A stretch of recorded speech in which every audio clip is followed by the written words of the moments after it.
эфире новости, в студии Кристина Якупова. Здравствуйте. Создатели космической системы «Арктика» назвали сроки окончания испытаний. В Мирнинской ветеринарной лечебнице не хватает врачей и финансов. Как планируют решить проблему? Якутская сборная в составе порядка 50 спортсменов выступит на чемпионате страны по кикбоксингу в апреле.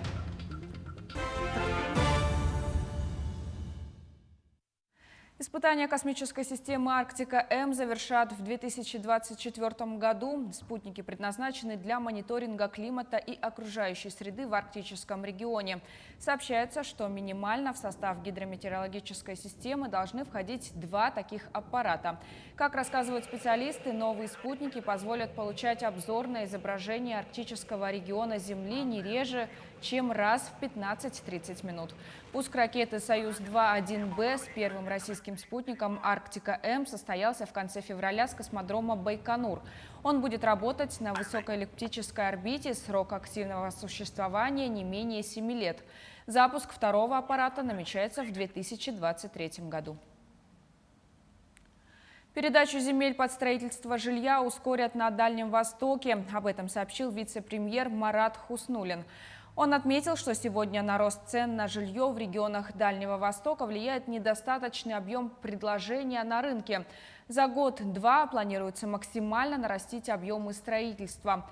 Напомню, решение о внедрении в Дальневосточном федеральном округе ипотеки под 2% принял президент страны Владимир Путин на Восточном экономическом форуме в сентябре 2019 года. Основные условия кредита – это процентная ставка 2% годовых, первоначальный взнос не менее 15%, максимальный размер кредита – 6 миллионов рублей. Он выдается на срок не более 20 лет. 25 новых случаев коронавирусной инфекции выявили в республике за минувшие сутки. На Якутск приходится 18 заболевших. В Усть-Алданском районе выявлено 2 случая заболевания, а в Мегино-Кангаласском, Мирнинском, Нерюнгринском, Тампонском и Хангаласском районах по 1 случаю.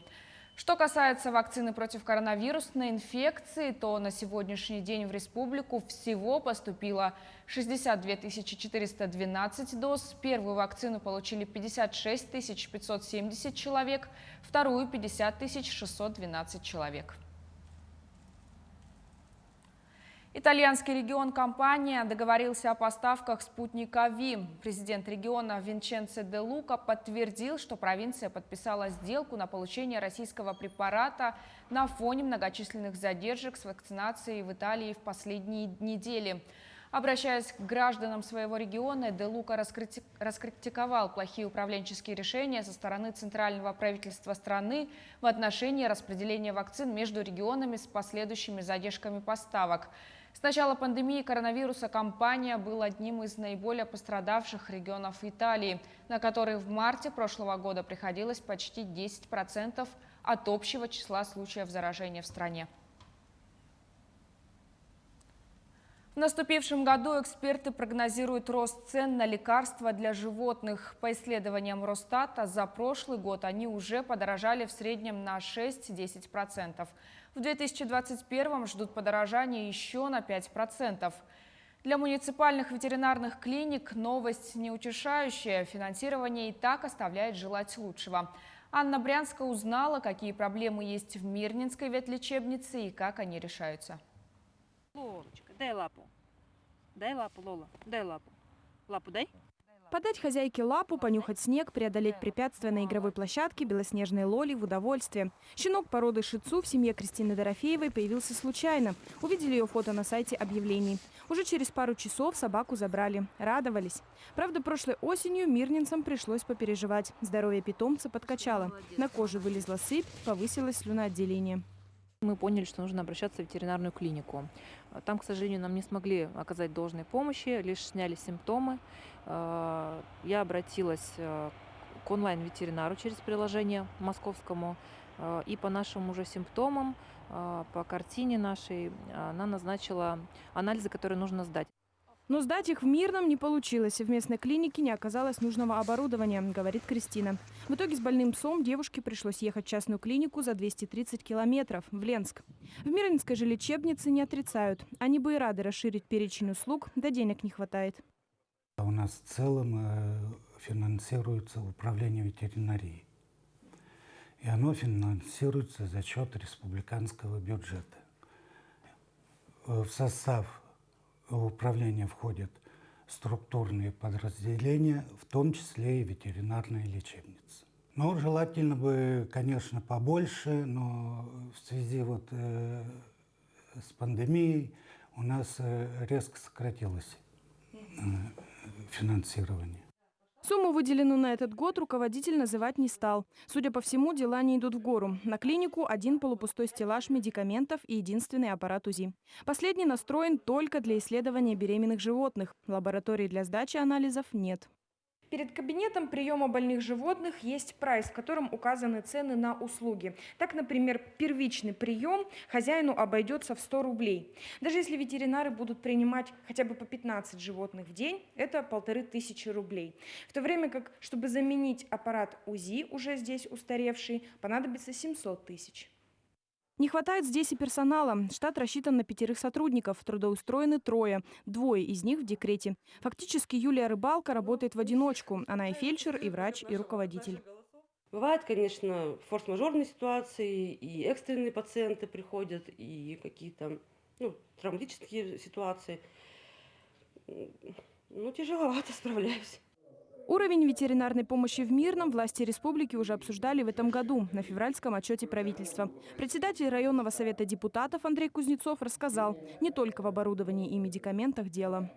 Сегодня мы обездвижены, потому что все ЧП, которые происходят с животными, они происходят в вечернее время, а в 17:30, самое максимальное, эти службы уже закрыты, ветеринарные службы закрыты, и к некому обратиться.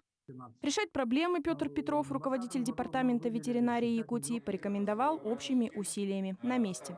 Но, как пояснили нашей редакции в администрации Мирного, к ветеринарной клинике город не имеет отношения. А вот руководители лечебницы заверили, в этом году закупят аппарат для полостных операций и хирургические столы. Изменит ли это ситуацию, покажет время. Анна Брянская, Алексей Меркулин, телеканал «Алмазный край». В Ленском отделении управления материально-технического снабжения работает докер-механизатор широкой квалификации. Иван Тупицын большую часть рабочих смен проводит на высоте 5-этажного дома. Работает так уже 26 лет. О специалисте широкого профиля расскажет Олеся Васева.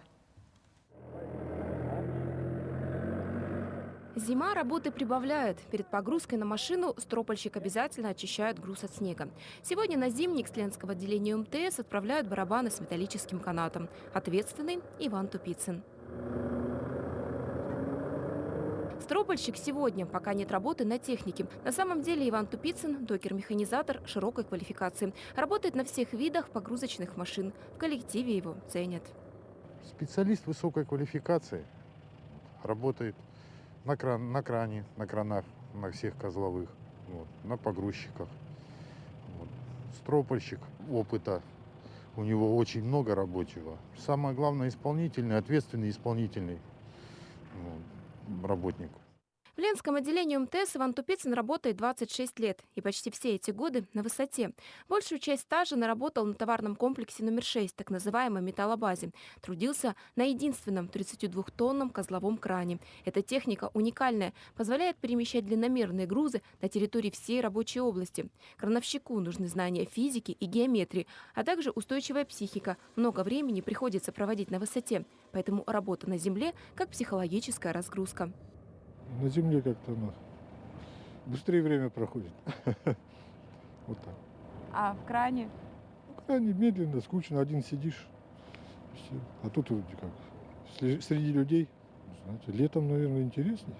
Все-таки груз идет с речного порта, поток большой, работа разнообразная. Хоть на земле интересней, а работать на кране приходится все же чаще. Высоты крановщик не боится, за рабочую смену может подниматься в кабину по 2-3 раза. Через 2 месяца Иван Тупицын будет проводить здесь куда больше смен. В мае начнется навигация. Олеся Васева, Олег Соснин, телеканал «Алмазный край». Столетие якутского комсомола отметили в Москве. Ветераны молодежного союза, живущие в столице, собрались в честь юбилея. Комсомольцы долгие годы принимали активное участие в развитии Якутии. Строительство железной дороги, алмазодобывающей и угольной промышленности, научные экспедиции и творческие успехи республики не обошлись без участия активистов в ЛКСМ. О торжествах расскажет Максим Кардозу. Этот памятник первым комсомольцам в Москве появился в 1972 году. И в советское время здесь, конечно же, торжественно принимали в комсомол. Кстати, нашим землякам этот памятник очень хорошо знаком. Точно такой же находится в Якутске, напротив входа в парк культуры и отдыха. Правда, у якутского постамент будет побольше. И некоторые историки утверждают, что в нашей республике такой памятник появился даже раньше, чем в столице. Сегодня у памятника собрались якутяне, чтобы вспомнить свою комсомольскую молодость. В Москве проживает больше 500 наших земляков, которые состояли в рядах ВЛКСМ. В советский период комсомольцы внесли огромный вклад в развитие республики. Ни одно масштабное начинание без них не обходилось. На всех этапах истории, этой столетней истории, комсомольцы всегда были на передовой. Они строили Южно-Якутский территориальный производственный комплекс, первый уголь, железные дороги, авиация, депутатский ГОК, естественно, алмазы, золото. Более 10 тысяч комсомольцев воевали, участвовали в Великой Отечественной войне. Это почти каждый шестой. Александр Бондарь, герой социалистического труда, настоящий ветеран БАМа. Еще с первыми десантами он отправился на Дальний Восток, на грандиозную всесоюзную стройку. И железной дороге он посвятил всю жизнь. Мы ехали первым отрядом в 1974 году. Так вся страна провожала. Девочки нам цветы дарили, как фронтовикам. Плакали, вы ж куда едете и так далее, и так далее. Вся страна смотрела. 20 лет он прожил в Якутии и гордится тем, что сделал все для появления Амуро-Якутской железнодорожной магистрали. 11 ноября, мы уложили золотое звено в 2011 году во главе с президентом в то время Медведевым Дмитрием Анатольевичем. Так что в этом году, будет празднование десятилетия укладки золотого звена на правом берегу Лены. Торжественное возложение цветов состоялось и у захоронения Раисы Цугель-Амосовой, первого секретаря Якутского губернского комитета комсомола. Она стояла у истоков движения в республике.